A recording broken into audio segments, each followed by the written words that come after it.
¿Estamos? Sí, ¿no? Bueno, buenas tardes a todos. Como les dije recién, gracias por estar hoy acá. Eh, Siendo las 19:05, les damos la bienvenida, la más cordial y fraterna bienvenidas a todos. Es un gusto que nos estén acompañando hoy. Estamos cruzando los 300 hermanos que se están incorporando a la sala, así que bueno, un lujo. Muchísimas gracias por estar acá.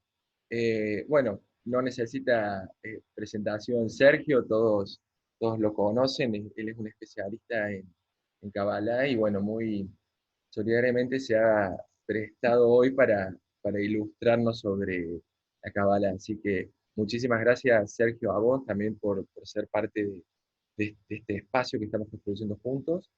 Y nada más de mi parte, simplemente presentarte, darle la bienvenida al resto que esperamos se sigan sumando a este tipo de actividades. Y te dejo, la sala es toda tuya.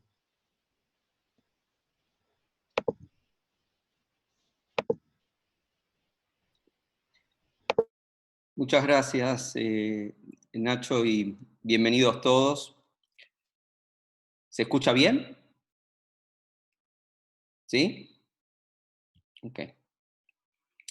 En principio quiero agradecer la presencia de todos y cada uno de ustedes, también con el permiso de nuestros venerables y las autoridades presentes y los hermanos todos en esta convocatoria fraternal y virtual, pero que al mismo tiempo nos une y nos reúne en tiempo de aislamiento, con la dimensión de lo que para mí es un privilegio. Yo agradezco las palabras del hermano de Nacho.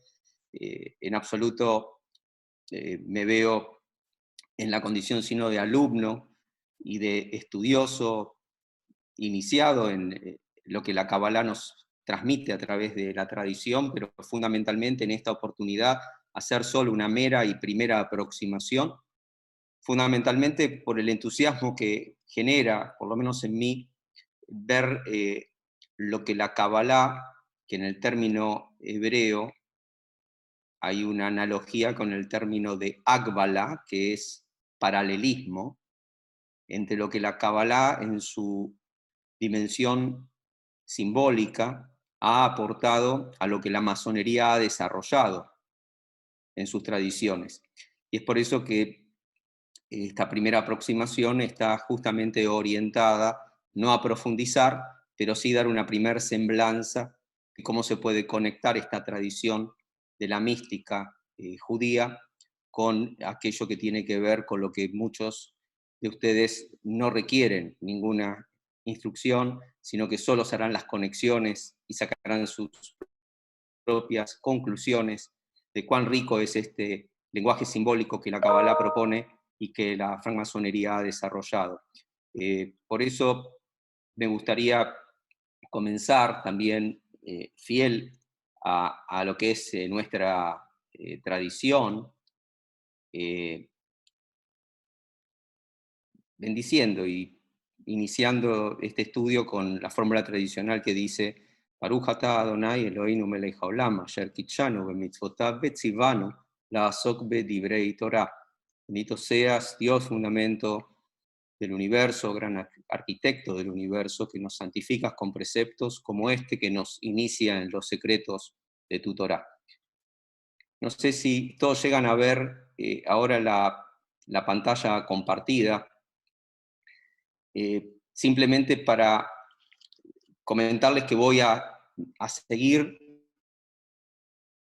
el enunciado que tiene este libro, que en realidad es una introducción, pero que plantea justamente una iniciación para compartir los términos y los símbolos. Por un lado, qué es Kabbalah, cómo su concepto nace de la tradición oral judía en el texto de la Mishnah, que a diferencia de la Biblia hebrea, que ya estaba canonizada, fueron siglos de tradición oral que maestros iniciaban en ella a sus alumnos, hasta que luego fue compilado en un códex que se conoce justamente como Mishnah en el siglo II de la era común, a través de Rabbi Yehuda Nasi, que fue su compilador. Ahí vamos a ver ahora a continuación la fuente en la cual el término Kabbalah aparece. ¿Qué importancia le da a la Kabbalah al lugar del maestro?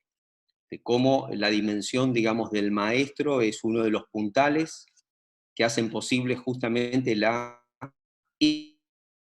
iniciación, y a través de esa iniciación la transmisión de maestro a los aprendices y discípulos para poder continuar esta larga cadena de tradición esotérica, mística, críptica, pero al mismo tiempo muy práctica.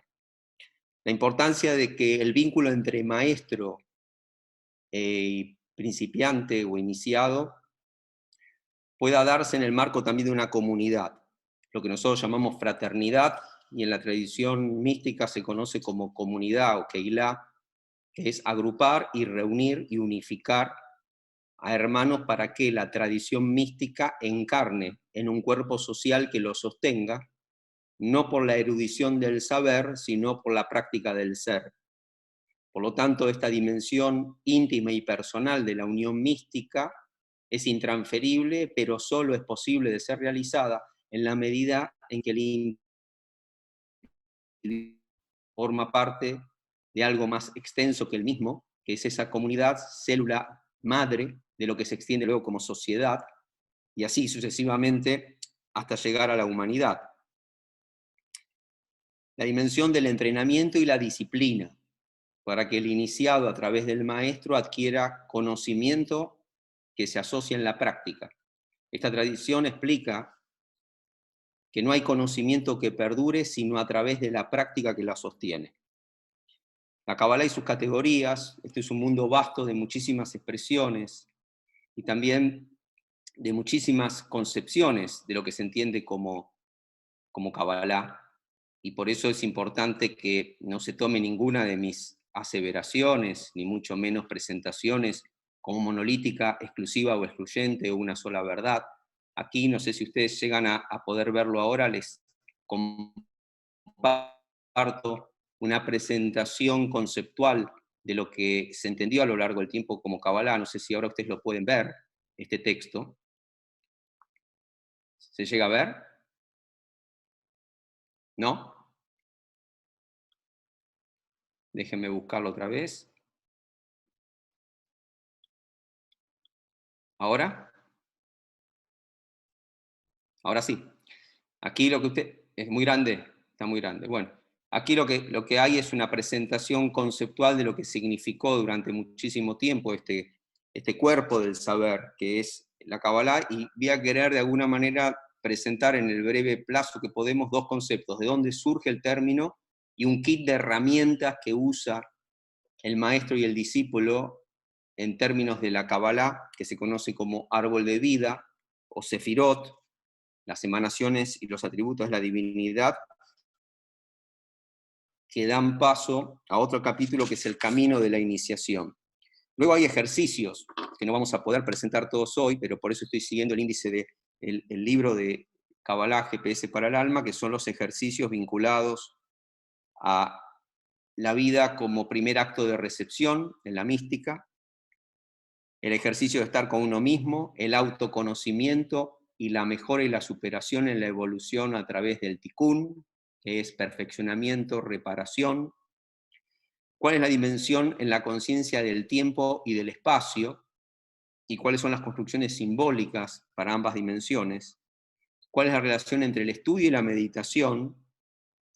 La necesidad en la Kabbalah, en la mística, de las situaciones dialogales, tanto la que se da en la dimensión mística intransferible del individuo con lo inefable, lo inescrutable, lo que nosotros llamamos divinidad, o enunciamos en términos simbólicos en la dimensión del gran arquitecto del universo, pero al mismo tiempo, cómo eso se da también en el diálogo entre pares humanos que reflejan lo divino que emana a través de los atributos que nosotros encarnamos. Por lo tanto, la situación dialogal, el diálogo, es uno de los atributos donde la Kabbalah establece su sustento, su sustrato. Hay un diálogo místico entre el individuo y lo trascendente de lo inefable, y hay un diálogo humano del encuentro con el otro como un otro que me revela también un aspecto de lo divino. ¿Cómo entiendo yo la cábala abierta? La cábala abierta en el sentido, sin perder su dimensión mística, esotérica o de iniciación, cómo es un cuerpo del saber que tiene una perspectiva universal.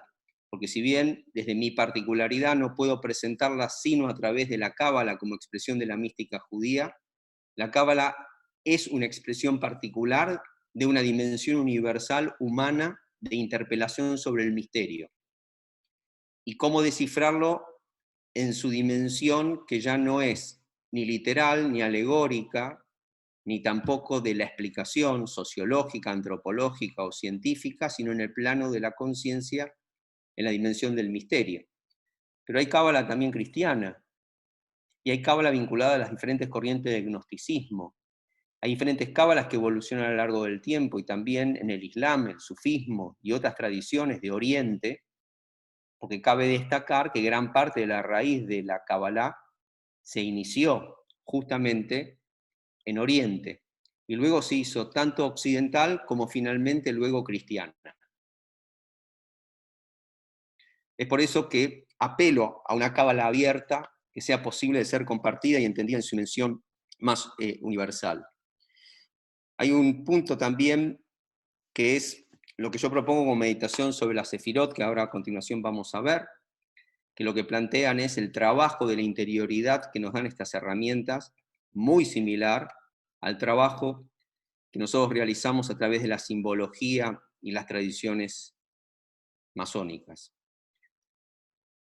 En este punto, justamente me gustaría comenzar por aquello que muchas veces nosotros conocemos en la simbología como similar, conocido, o de alguna manera ya visto en otra oportunidad.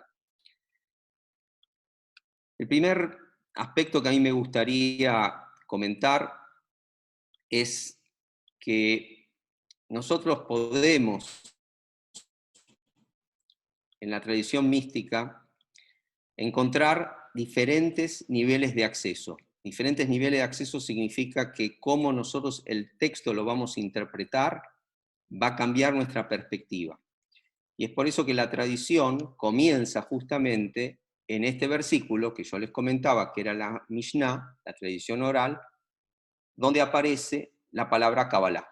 No sé si se llega a ver este texto en hebreo y su traducción en fonética. Sé que es un poco grande, ¿no?, para la pantalla, pero de cualquier manera, permítamelo presentarlo. Este texto, que está en este momento en hebreo y su fonética, lo que plantea justamente es el acto mismo de la transmisión y de la iniciación.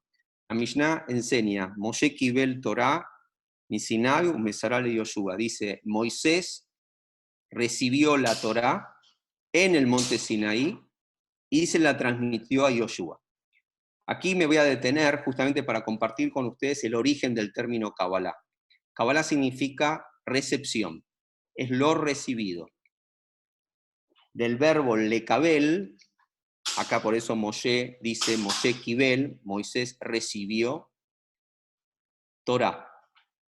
Es decir, lo que nosotros llamamos Torah sería el Pentateuco, la ley de Moisés, los primeros 5 libros de la Biblia que todos compartimos. En esta dimensión de interpretación nos estamos refiriendo a que hubo una unión mística entre Moisés y el Creador, donde él tuvo la posibilidad intransferible de esa acción de revelación por la cual él recibió la Torá. ¿Esto qué significa? Que Kabbalah remite a que cada uno de nosotros no veamos en Moisés un personaje de la historia, sino que nos trabajemos interiormente para elevarnos y que cada uno de nosotros acceda al nivel Moisés. Es decir, el sentido esotérico o la dimensión de Sod o de secreto de este texto ya no es leerlo desde la literalidad, es leerlo desde una espiritualidad mística que plantea que el desafío que yo tengo en Kabbalah es llegar al mismo estadio de estar en nivel Moisés. O sea, yo en nivel Moisés. ¿Para qué? Para estar en conexión directa con esa energía, con esa dimensión trascendente y sentir la recepción. La segunda parte de este versículo explica cómo la primera dimensión mística de Kabbalah, personal, intransferible, debe ser instituida en un acto de tradición y de transmisión. Por eso el versículo, que está armado sobre la simetría del número 6, plantea que el número 6 de las 6 palabras que forman el versículo completan al 1, que es la unidad, del gran arquitecto inefable y fundamento del universo, que emana, se despliega, se revela a través de estos dos bloques. El primer bloque de 3, Moshe Kibel Torah, es cuando uno está en dimensión de recepción. Esto que parece esotérico y críptico es bastante más sencillo.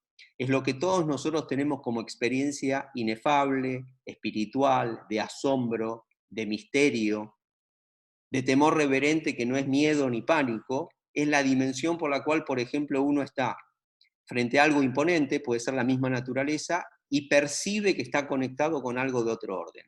Cuando uno está en esa dimensión, está en dimensión de Kabbalah, de estar recibiendo algo por sí mismo, sin intermediario y sin explicación, sino en la dimensión energética de estar enchufado, conectado con otro orden. La segunda parte dice, mi Sinai, un mesarale Yoshua, dice, el monte Sinaí, y se lo transmitió a Yoshua. El monte Sinaí representa justamente la institución.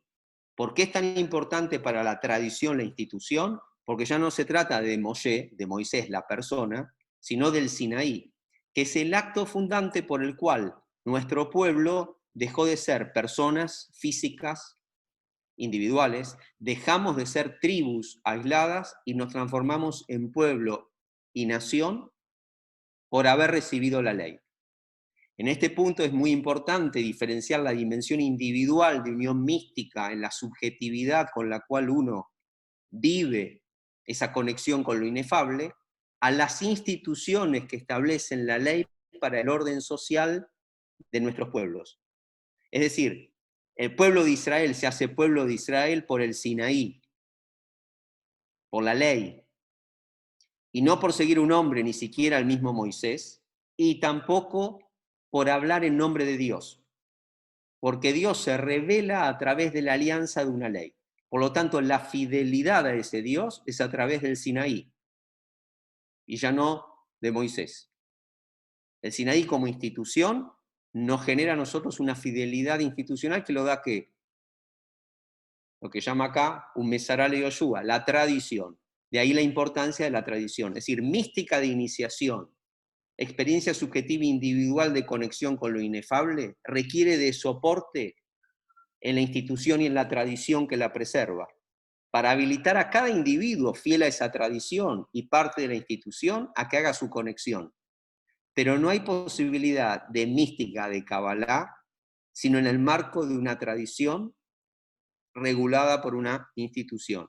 Y aquí el final del versículo, con esto termino la primera presentación, es que el sentido de Kabbalah es la posibilidad que nosotros pasemos de Moisés a Josué, es decir, de Moshe a Yoshua. Y aquí es importante porque el sucesor de Moisés en la tradición no fue su hijo, no es biológico, es iniciático, no es de tribu, no es de sangre, no es de origen, es justamente de iniciación y de transmisión. Yoshua justamente va a recibir esa autoridad emanada por Moisés, ya no a través de Kabbalah, porque Yoshua, para tener Kabbalah, debe elevarse al nivel Moisés dentro de Yoshua. Pero él va a recibir los atributos de la autoridad y se hará de alumno, discípulo de Moisés, en maestro y en líder, con la imposición de manos que Moisés hará sobre su cabeza para transferirle los atributos, la vestimenta, la investidura, para que él sea el nuevo líder y de esa manera haya continuidad de esta tradición. En una tensión que es entre la mística individual, inefable e intransferible, y la fuerza institucional de la tradición que preserva el contenido para una próxima generación. No sé si se escucha bien y si voy bien o voy muy rápido. ¿Está bien? Ok. Ahora me gustaría presentarles, así como está este arquetipo que yo les presentaba en función de el texto, que el texto tiene para nuestra tradición diferentes niveles de interpretación. Estos diferentes niveles de interpretación son los que ustedes ahora creo que van a poder ver, a ver si no me equivoco. No sé si llegan a ver que acá hay 4 niveles de interpretación del texto, ¿se ve? No. ¿Se ve la grilla? Sí. Ok. Donde se plantea justamente, basado en la tradición del Talmud, que cuando recién yo les comentaba que en el versículo se decía que Moisés recibió la Torá. Torá, Biblia, texto, tiene estos 4 accesos. Estos 4 accesos hablan de 4 maestros que entraron a una huerta o pardés, y de la palabra pardés, huerta, es el acróstico de estos 4 niveles de interpretación del texto. El pshat, que es la literalidad, el remes, que sería la alegoría o analogía, el drash, que es la homilética o la explicación, y el que nos interesa a nosotros, el sod, es la explicación secreta del texto. Es decir, que en todo texto revelado hay una dimensión secreta que nosotros nos desvela tratar de interpretarla. En ese es el nivel donde la Kabbalah trabaja. Trabajamos en el nivel de interpretar del texto la dimensión secreta. Tanto es así que los maestros de la Kabbalah justamente plantean que no se puede entender la dimensión mística, esotérica y secreta si uno no es conocedor del texto. Por lo tanto, no hay Kabbalah sin estudiar Torah. Lo mismo que no hay mística sin tradición. No hay individualidad del vínculo único con la divinidad, con el gran arquitecto, en la propia intimidad, si uno no vive en una comunidad de pares fraterna, en la cual esa tradición puede ser preservada.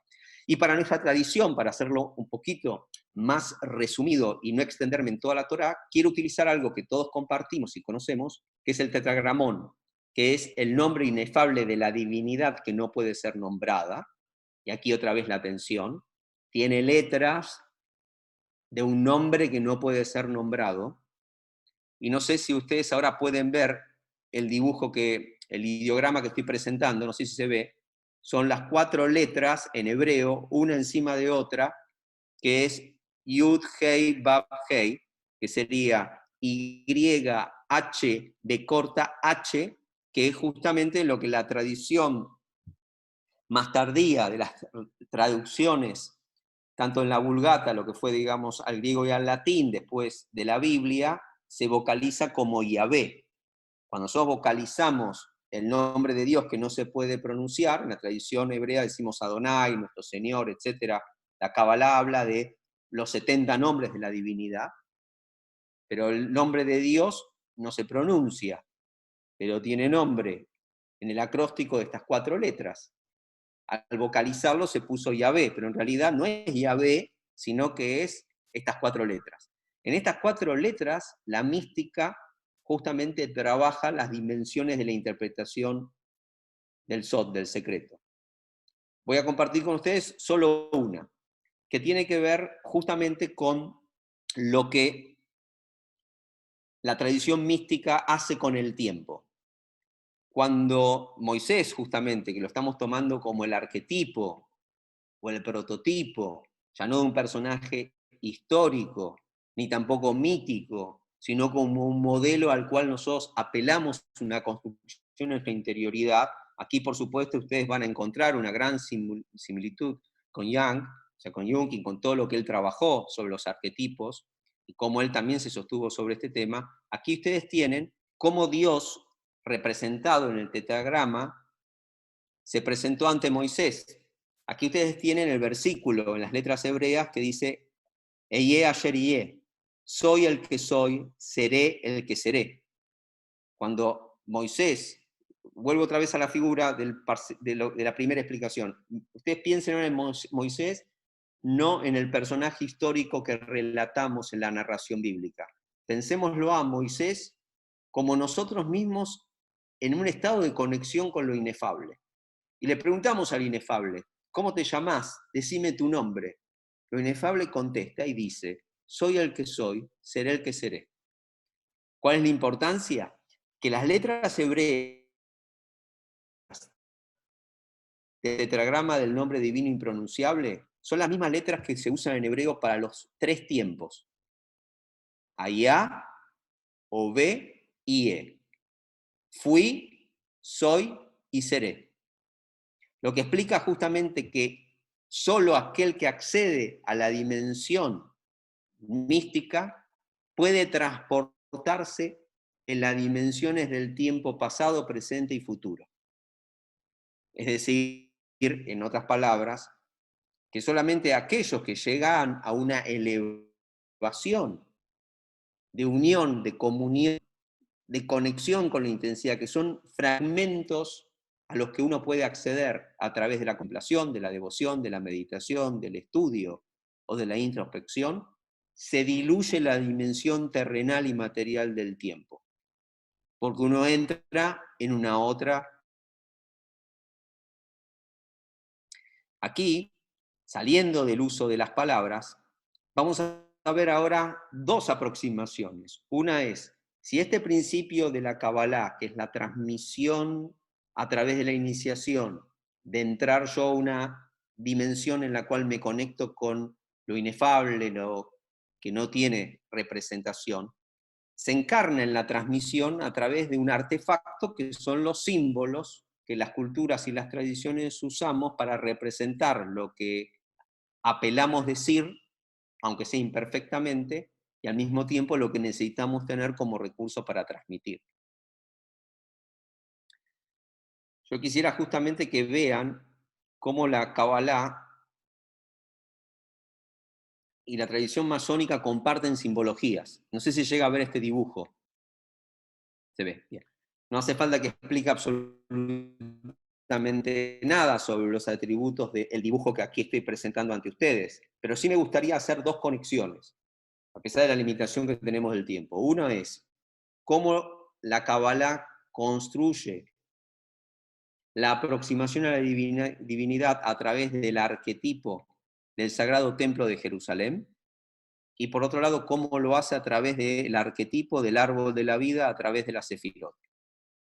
Vayamos al primer modelo, que es el Sagrado Templo de Jerusalén, construido justamente, iniciado por el rey David y finalizado por el rey Salomón, que es el que nosotros tomamos.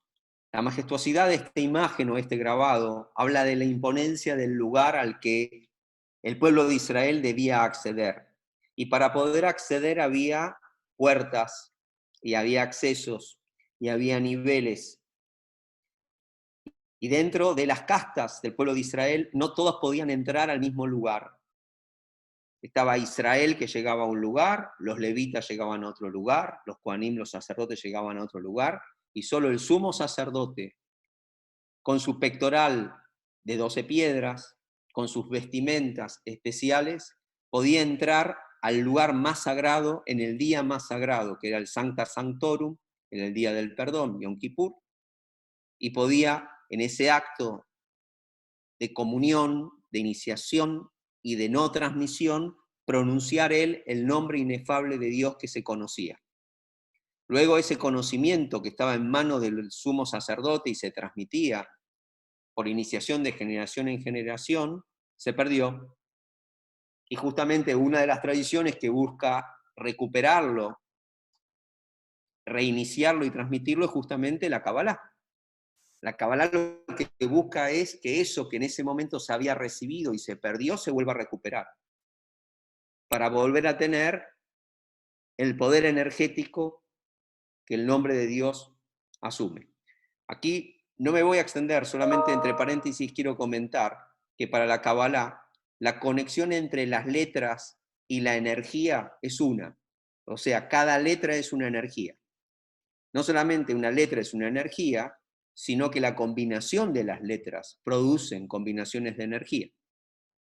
Tal es así que hay un correlato entre la letra y el número. Entre la letra y el número hay un correlato, se llama gematria, que es la interpretación de los textos por la combinación de letras y números con sus equivalentes. Así como nosotros decimos que hay sinónimos, bueno, acá los sinónimos se dan por la conversión numérica de las letras, y dos palabras que suman el mismo número tienen una equivalencia. Doy un ejemplo, lo que estamos hablando acá. Por ejemplo, la palabra yain, que significa vino, tiene el mismo valor numérico que la palabra sod, que significa secreto. De ahí que los maestros en el Talmud dicen, cuando ingresa el yain, cuando ingresa el vino, muchas veces sale el sod, sale el secreto. En este grabado que ustedes pueden ver, no se puede apreciar totalmente, pero sí quiero compartir el diagrama con el cual el Sagrado Templo fue construido y diseñado. No sé si llegan a verlo, este diagrama es muy esquemático, ¿eh? ¿Se ve?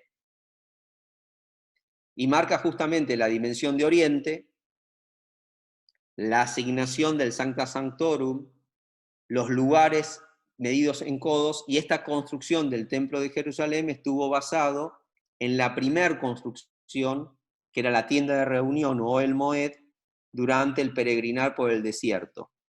Y la construcción del templo y del santuario está basado en el siguiente versículo del libro de Éxodo, que dice, Beazuli Mikdash Beshahanti Betoham.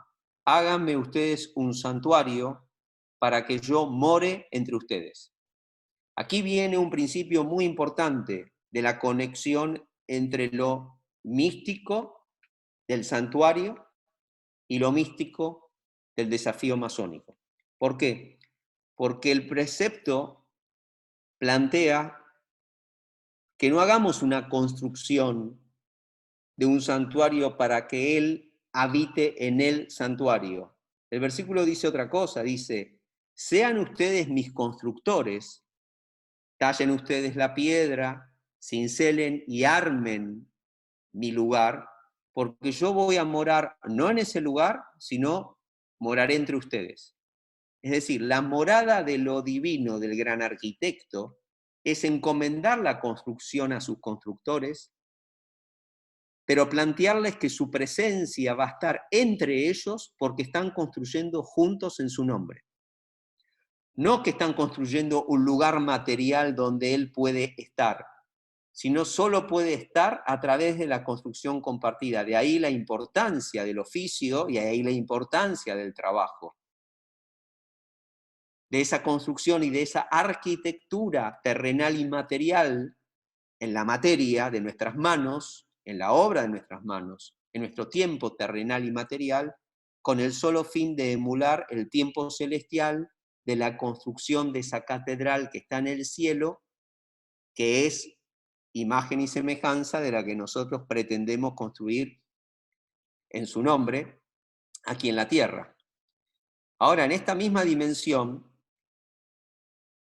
yo me disculpo porque los temas se abren y no siempre los puedo terminar de cerrar, pero como esta primera aproximación, ya estamos viendo cómo la composición de lo místico es una conexión, que esa conexión se da a través de una materialidad que despliega en la acción, y que eso no se puede hacer sino en el marco de una tradición que dé continuidad, que no cercena la experiencia individual intransferible de comunión, pero que requiere de una tradición que la continúe. Una de ellas, el santuario y su arquitectura.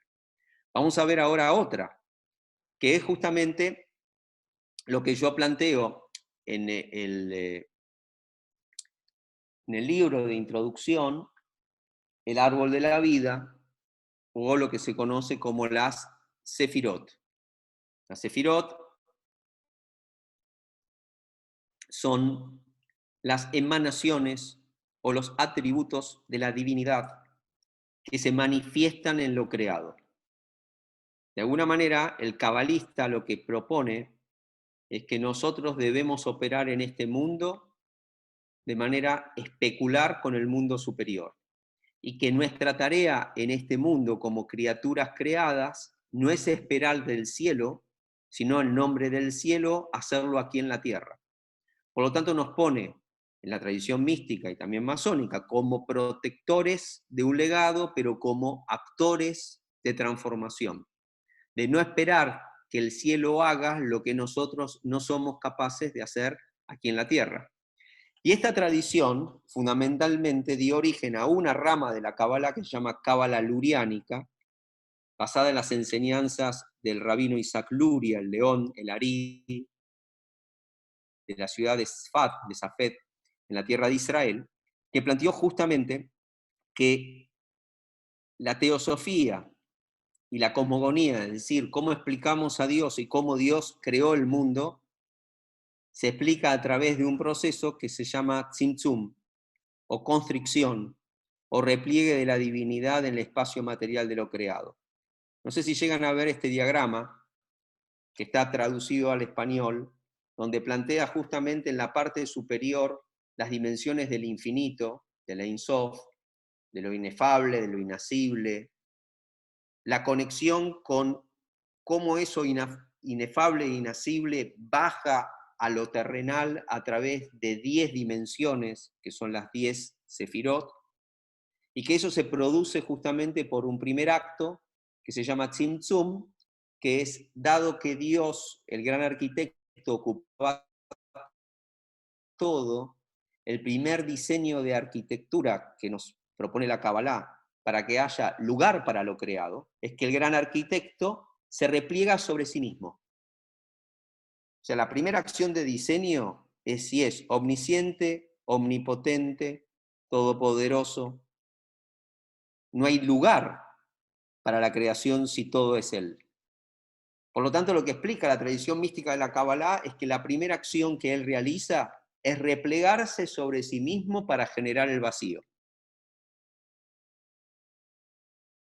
No quiero entrar ahora a la discusión acá aristotélica, ex nihilo, si la creación es de la nada o de algo, pero ustedes comprenderán que la mística judía, como cualquier otra mística, va a estar siempre influenciada por corrientes que la atraviesan, ya sea por el pensamiento aristotélico que llega también a Oriente a través del gnosticismo, a través también de la expansión del helenismo, a través también de la conquista de Alejandro Magno, pero acá hay un cruzamiento donde esta idea gnóstica, que trata de interpelar cómo es el misterio de la creación, plantea de que él se repliega sobre sí mismo. En el espacio de lo vacío se da la posibilidad de la creación. ¿Cómo se conecta su esencia ya replegada con el espacio de lo vacío donde se da la creación? A través de 10 emanaciones o 10 atributos que se llaman sefirot. Sefirot está asociado justamente a otro término hebreo, que es mispar, número, como yo les comentaba, la conexión que hay entre las letras y los números, sipur, que es relato, y sefer, que es libro. Aquí yo les voy a presentar, primero les va a parecer un poco críptico, pero lo voy a hacer igual para que lo vean. Les voy a presentar un diagrama de la sefirot. No sé si lo llegan a ver, son unos círculos, como si fuera una especie de tiro al blanco, no sé si lo ven. Arriba lo que plantea es el Ein Sof, y a partir de los diferentes círculos está escrito en hebreo las 10 sefirot, que sería como desde lo elevado se va descendiendo en niveles hasta llegar a la materialidad. En un diagrama que les va a resultar más claro, al mismo tiempo más sencillo, estas 10 emanaciones o estas 10 sefirot se plantean a través de estos atributos. Déjenme buscar dónde está.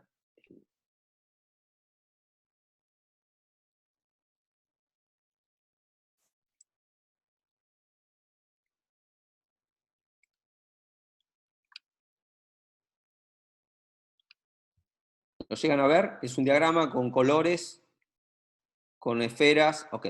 Dado que no me da el tiempo para poder explicar absolutamente todo lo que está ahí, lo que les quiero plantear es que las sefirot son 10 dimensiones o vestiduras de la divinidad que son sus atributos.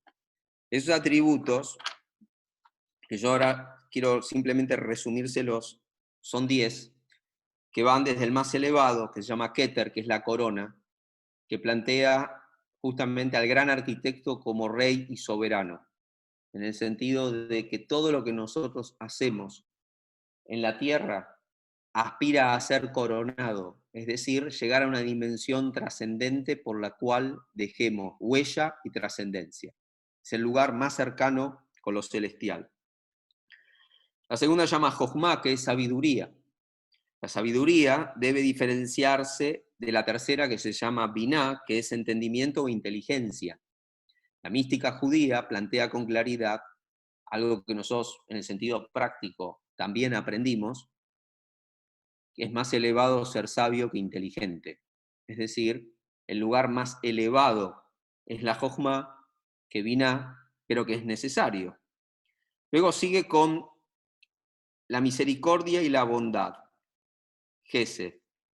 La número 5 es Geburá, fuerza o poder. Aquí ustedes verán la analogía entre las columnas, ¿no?, de la severidad y la misericordia, los complementarios que también la Kabbalah plantea. Tiferet, que es la belleza, la armonía, el equilibrio. Netzach, que es la victoria y la eternidad. Od, que es la gloria, el esplendor. Y Esod, que es el fundamento. Y Malhut, que sería el reino, sería la dimensión terrenal operativa de las acciones concretas y cotidianas, que también se llama Yejiná, o la divina presencia, es la manifestación concreta en lo terrenal y en lo concreto de la divinidad. Este diagrama requeriría mucho más tiempo, pero por supuesto en otra oportunidad lo podríamos seguir expandiendo. También tiene que ver con lo que la mística plantea en el árbol de la vida, que no solamente está vinculado a estos atributos, sino también, no sé si aquí en este diagrama, no, perdónenme, acá está, en este diagrama van a ver cómo se van construyendo diferentes simbologías y analogías con otras mitologías en función de sus atributos. No tengo ahora la oportunidad de poder presentar todos los diferentes cuadros. Entiendan ustedes que hay corrientes de mística y escuelas de Kabbalah que van tomando el mismo árbol de la vida. Cuando digo árbol de la vida, entiéndanme que es las emanaciones, atributos de la divinidad en el número de 10 que conectan lo más elevado con lo más terrenal. Y sin embargo, estos 10 atributos son atributos de la divinidad que nosotros, bajo el principio místico de imitatio Dei, nosotros decimos, si estos son los atributos de la divinidad, nuestra tarea en la mística y en el trabajo de los iniciados es, si Él nos creó a imagen y semejanza, nosotros como constructores de su reino o de su templo aquí en la tierra, tenemos que ser imagen y semejanza.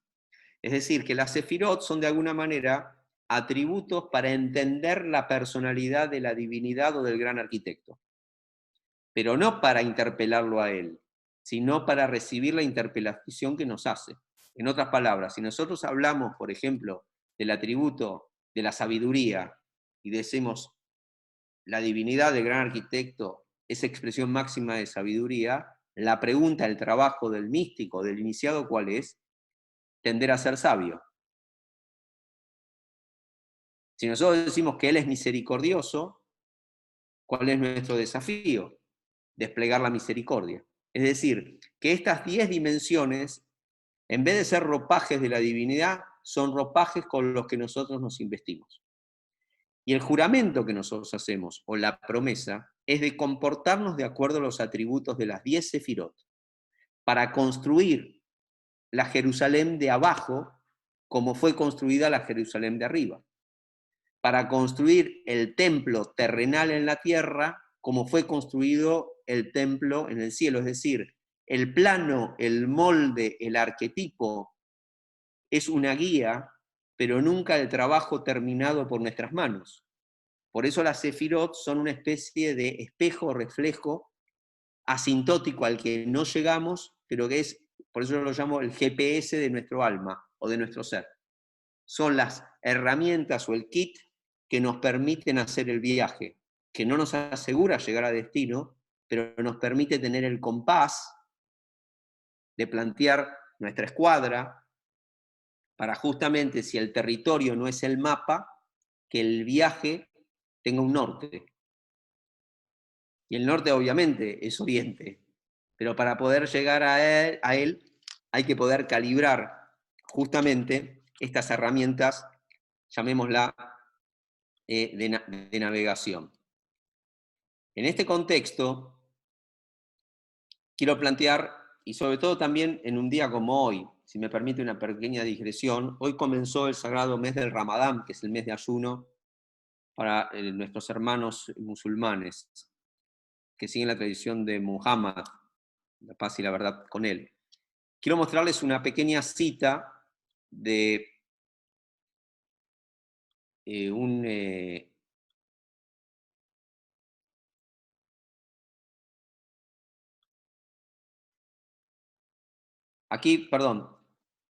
aquí les voy a mostrar otro diseño de las sefirot, antes de pasar a esto, que no sé si lo llegan a ver, es el candelabro, la menorá. ¿Se ve? Bueno, ahí, no sé si en la definición de la pantalla alcanzan a ver, pero ahí lo que ustedes tienen representado justamente es cómo estos 10 atributos se usan diferentes iconografías para su representación, y en este caso se utiliza el candelabro de 7 brazos, porque justamente es uno de los atributos centrales que Betzalel, justamente el orfebre, el artesano, bajo la prescripción, era un elemento ornamental, pero que no era de decoración, sino además de uso ritual, era de uso contemplativo, porque a través de los 7 brazos y el sostén de la menorá se meditaba sobre las sefirot. Las sefirot van a dar lugar también a sistemas más complejos, como ustedes van a poder ver, por ejemplo, aquí. No sé si se llega a ver el diagrama, que en este caso está todo colorido. Acá hay términos que están en hebreo, pero lo que trato de mostrarles con este esquema es la siguiente analogía, para ser claro. El libro de la Kabbalah que plantea esta analogía, donde las sefirot son como el plano de la construcción que nosotros debemos seguir como obreros constructores para nuestra propia conformación de ser un santuario. Y el objetivo que nosotros tenemos es, juntos en fraternidad, construir en la sociedad un templo para que el gran arquitecto esté entre nosotros en la construcción, y al mismo tiempo en la interioridad que cada uno construya en su ser ese templo en el cual él va a habitar en nuestra interioridad. Es decir, lo que se llama Mikdash Me'at, el pequeño santuario en la Kabbalah, está representado en nuestra corporalidad. Es decir, que la materia humana de nuestra corporalidad es también sagrada, porque en ella también se reflejan los atributos. Aquí ustedes ven el diagrama, aquí en el diagrama hay una correlación entre las sefirot y las diferentes partes del cuerpo. Esto lo que plantea también es que el cuidado del cuerpo, y en la tradición mística judía, el tema del cuidado, digamos, del cuerpo está asociado al cuidado de un santuario. En el sentido de que anida en nosotros. ¿Por qué? Bueno, porque el concepto de alma tiene 5 grados en la tradición mística judía y plantea justamente que el gran arquitecto toma materia, la tierra, y le insufla un hálito vital que es el alma. La imagen que tiene el cabalista para explicar la creación es como si, esto lo trama un cabalista llamado Ari Kaplan, que dice que el creador, cuando crea las almas y nos crea a nosotros, es como el soplador de vidrio al hacer una botella. La materialidad de nuestro cuerpo sería el vidrio fundido, el ánima, el hálito vital que él insufla en nosotros, es lo que nos termina de dar la forma. Por eso, al concluirse el ciclo vital, nosotros somos cenizas o arena que vuelve a la tierra, y sin embargo el hálito vital, el alma, es eterno y vuelve justamente al Creador. En este sentido, hay una tradición a la que yo me estoy refiriendo, que es la tradición mística basada en el relato de la creación. Hay una tradición complementaria, que lamentablemente no me va a quedar el tiempo para poder plantearla, pero sí por lo menos introducirla, que es la de lo que se llama el carro o el trono, la visión de Ezequiel. La tradición mística se diferencia en dos grandes corrientes. Una se basa en lo que se llama Maaseh Bereishit, los relatos de la creación, basado en el libro de Génesis, que en definitiva yo estuve orientado más a esa corriente, y hay otra que llego a presentar pero no desarrollar, que se llama Maaseh Merkabah, que es justamente la visión de Ezequiel sobre el carro, el trono de la divinidad, donde los serafines, los ángeles, y al mismo tiempo los truenos y los rayos y la luz, lo que se asemejó a la energía, era una especie de visión muy esotérica para el texto bíblico, pero que plantea justamente que la divinidad se manifiesta a través de la energía y fundamentalmente a través de la luz. La creación del mundo se une al relato del carro o del trono porque plantea que Dios irrumpe en la creación a través de la luz. Y que esa luz que estaba en el Ein Sof, en el infinito, que era toda de la divinidad, cabía en un recipiente que él contenía. Al crear el mundo, el recipiente se rompe, sus fragmentos descienden a lo terrenal, la luz irradia, y esa luz que irradia se materializa en la creación y en nosotros. Y que nosotros desde la Kabbalah, la mística judía, somos copartícipes de la creación, y que nuestra misión es volver a reconstruir con esos fragmentos el recipiente que pueda volver a contener la luz de lo divino. En palabras más sencillas, nuestra tarea terrenal es de constructores, para restituir la unidad de la multiplicidad de sus manifestaciones. Dios es uno, pero se manifiesta de formas múltiples. Y de aquí el trabajo que nosotros tenemos, que se llama Tikkun, que es reparar, reponer, restablecer, sanar, curar el mundo de lo creado, donde la teodicea se invierte, y en lugar de preguntarnos ¿dónde está Dios? O ¿dónde está el gran arquitecto?, es aceptar la pregunta que él nos hace: ¿dónde está el hombre? ¿Y dónde está el constructor?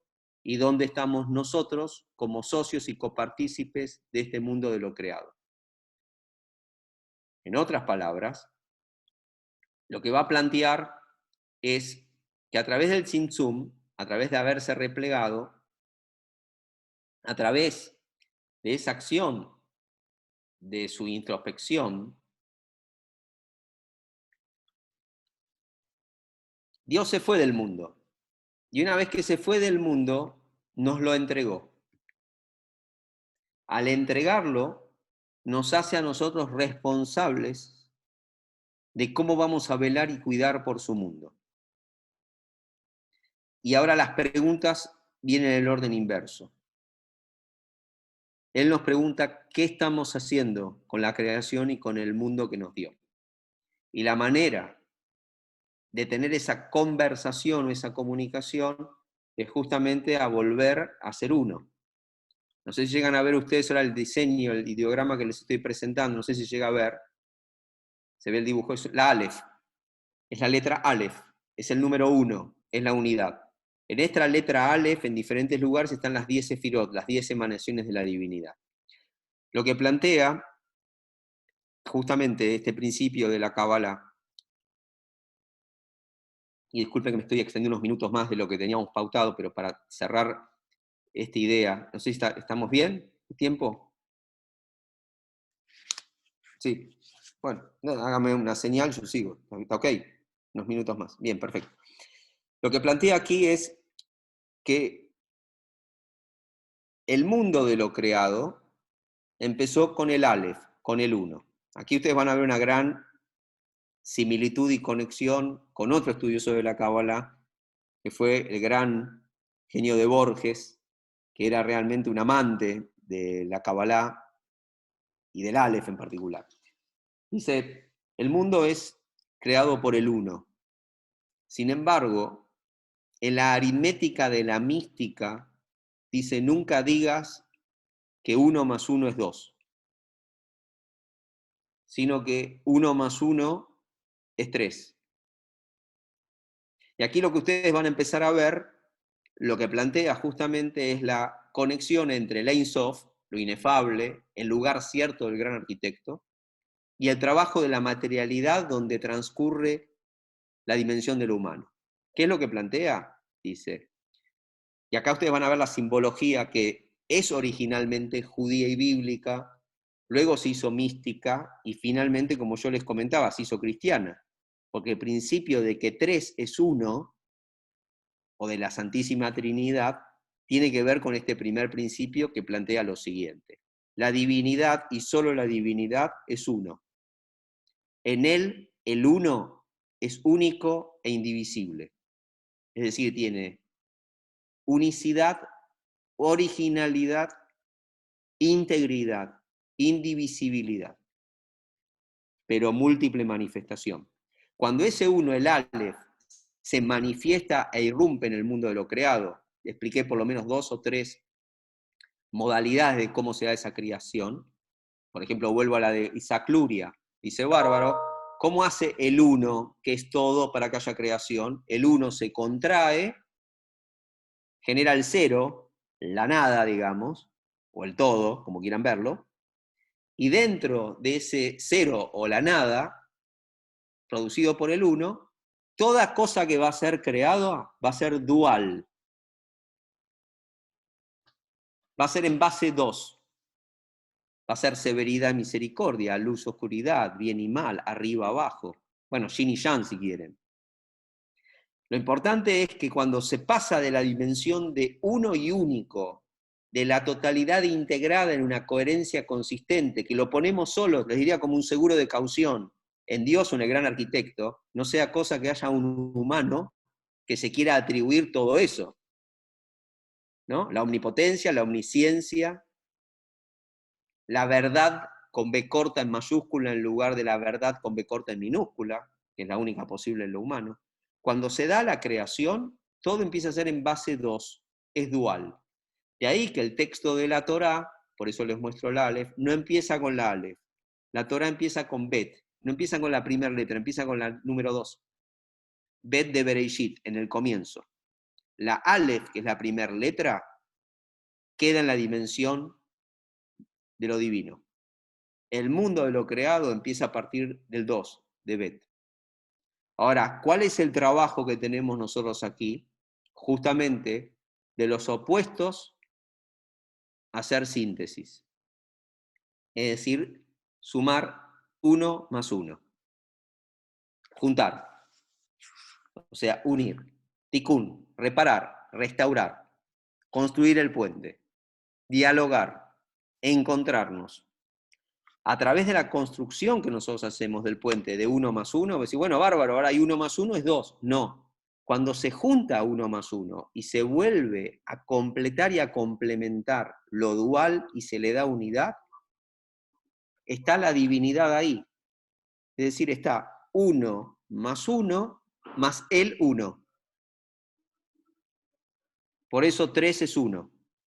Por eso la Trinidad es unitaria.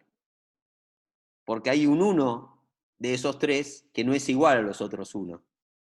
Es decir, hay un 1 material y terrenal, más otro 1 material y terrenal, pero hay uno místico, secreto, críptico, que no se ve, por eso vos contás en la materialidad, lo que antes llamábamos el Pshat, la literalidad, lo llano, lo plano, lo profano, sumás 1 más 1 y decís que es 2.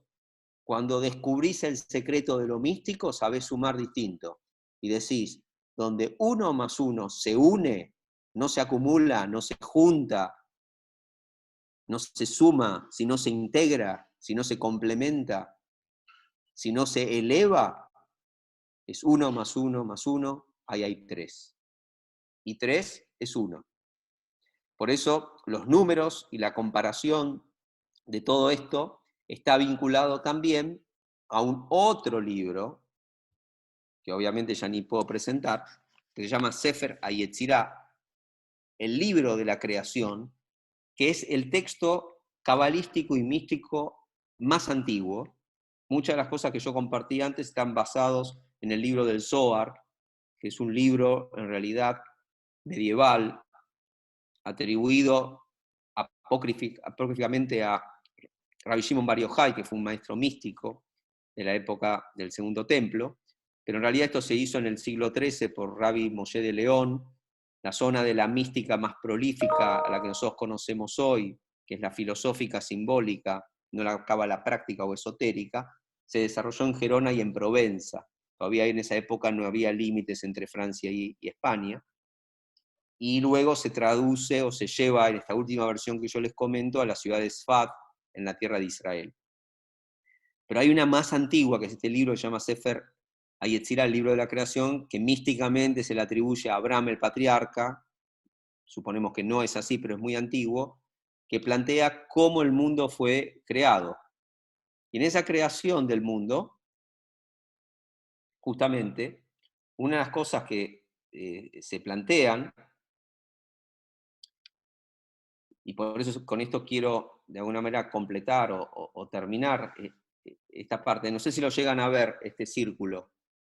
En este círculo ustedes van a tener figuras muy claras de nuestra comparación entre los sistemas simbólicos que tenemos. El triángulo, y también la declinación dentro del triángulo de la fórmula pitagórica, de la declinación de cómo las 4 letras del nombre de la divinidad, Y, H, B corta, H o Yud, Hei, Bad, Hei, se van declinando, conformando esa unidad.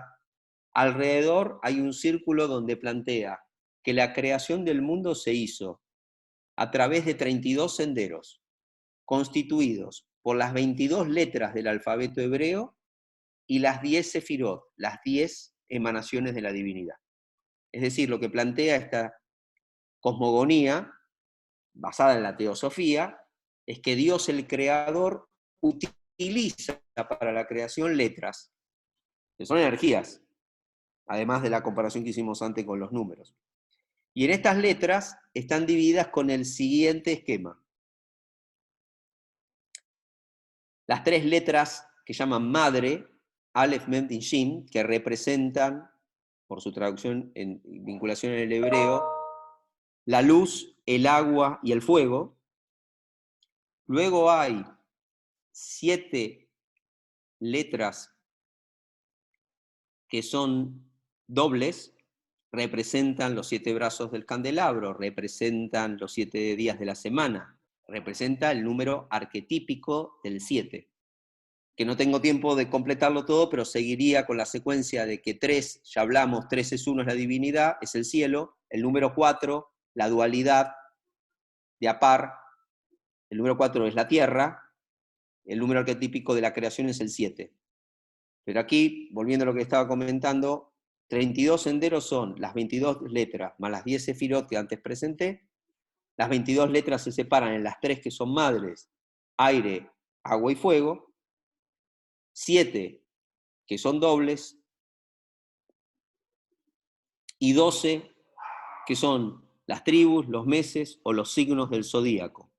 Y aquí empieza la conexión que ustedes vieron en otro de los diagramas de la Sefirot, con los planetas, con la astrología, con el cosmos, con los mundos, de manera tal que la matemática, que las figuras perfectas, los círculos y los triángulos, que el gnosticismo vinculado a la combinación de los números, el número 12 vinculado al ciclo y al círculo, tanto de las estaciones como de los planetas, son todos elementos fértiles y potentes para el lenguaje simbólico de la Kabbalah. Lamentablemente, intenté modestamente tratar de hacer una presentación de un paneo bien extenso sobre una gran batería de recursos que la Kabbalah nos ofrece. Lo hago con la reverencia de la enseñanza y también ante la presencia de nuestros venerables, pero fundamentalmente para poder honrar la conexión tan íntima y al mismo tiempo tan fecunda que la masonería y la Kabbalah comparten. Espero que, por supuesto, con su libertad interpretativa y al mismo tiempo su reconocida sabiduría como hermanos en el camino de nuestra iniciación, puedan ustedes multiplicar este conocimiento, velar por él con el respeto que merece, pero fundamentalmente sentirse libres y propietarios de una sabiduría que tenemos que justamente velar, cuidar y también transmitir. Y como yo les comentaba, que hoy también es para todos nosotros un día especial, termino con este pequeño camea o amuleto, si quieren decirlo así, de la cábala práctica de un rabino Eulafia que planteó, que está en hebreo, pero en esta figura lo que está como camea, que era un amuleto protector por las energías, y creo que no es casualidad comentárselo, que se utilizó en la Edad Media para protegernos de las enfermedades y de las pestes. Aquí lo que hay tres que es uno, en hebreo está escrito Yehudí, judío, Notzri, cristiano, Ismaelí, musulmán, planteando de que si Dios es uno y es Padre y es gran arquitecto, todos por igual, siendo sus hijos, somos definitivamente hermanos, y que esa unidad en la diversidad nos fortalece en la posibilidad del reconocimiento recíproco, que todos por igual no somos otra cosa que constructores aquí en la tierra, en humildad y en servicio, tallando la piedra, siendo fieles a los valores que enunciamos y a las promesas que nos hacemos, como la escuadra, y que tomamos las justas proporciones de tener poder como servidores y no como soberanos ni dueños, a través de ese compás que hace el equilibrio con la escuadra y nos da fuerza en el cincel para tallar el espíritu de lo humano, que no es otra cosa que reflejo de lo divino. Agradecido por esta oportunidad, queridos hermanos, de compartirlo y siempre a disposición para seguir juntos estudiando y aprendiendo el camino, lo que nos caracteriza ser parte de una iniciación. Bueno, Sergio, muchísimas gracias por esta charla. Creo que recién me estaban escribiendo algunos hermanos por privado agradeciéndome, diciendo que fue poco, pero como dijiste vos, un gran disparador. Es difícil mantener concentrados a 380 masones al mismo tiempo y lo has logrado, así que bueno, felicitaciones por eso. Y bueno, muchas gracias, espero que te puedas sumar en alguna más en el próximo tiempo. Cuando ustedes lo dispongan, para mí es un gran privilegio poder compartirlo y sobre todo con el espacio que conforma esta ética de volver a recuperar lo que debemos ser, el deber ser, que los masones de alguna manera tenemos pendiente de volver a restablecer, no solamente entre nosotros, sino en la sociedad toda, que también, en mi modesta opinión, es una universal y extendida y actualizada visión y misión que yo también siento fiel a la tradición de la Cábala. Muy bien. Muchísimas gracias a todos. Después de los que no pudieron asistir, se lo vamos hemos grabado la charla de hoy, así que se la vamos a poder compartir. Después se la pueden pedir a quien les haya enviado el WhatsApp o lo pueden pedir por mail también, los que tengan los mails. Así que bueno, muchísimas gracias a todos por estar y nos vemos la próxima. ¿Sí? Muchas gracias. Muchas gracias, Sergio, a vos también.